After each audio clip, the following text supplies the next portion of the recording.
In a world where 500 million dogs roam the planet, 75% of them without a home, people have their reasons: fear of disease, the threat of rabies.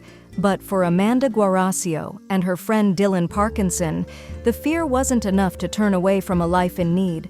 Word had spread about a lost and lonely dog living in the mountains near their city. The animal was wild and terrified, refusing any human contact. But Amanda and Dylan were determined to bring the dog to safety. For hours, they tried to approach the dog, offering food and speaking softly, but every attempt was met with failure.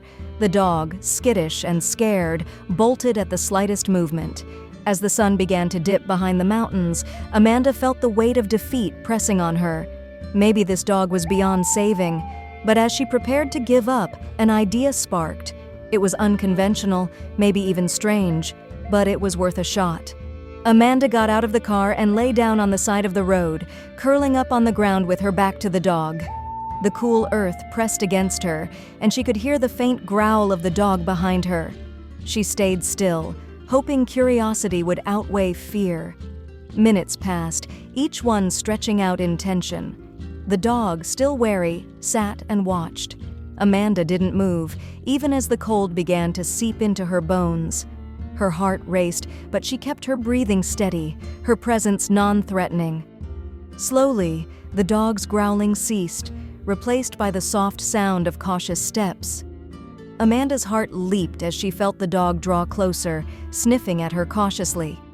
20 minutes passed, then 30.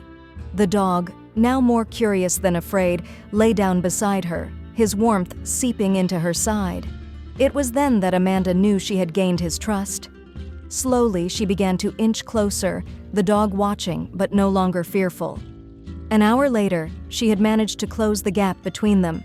The dog, still wary, snapped occasionally, but it was no longer in fear. Amanda mimicked his movements, reassuring him with soft, soothing sounds. Eventually, the dog leaned into her, accepting her presence. With careful movements, Amanda coaxed the dog into the car, and together with Dylan, they drove to the veterinary clinic. The dog, once a frightened, lonely creature in the mountains, was now on his way to a new life, thanks to Amanda's determination and love. If you liked the video, put like and subscribe to the channel, where you will find a lot of interesting things.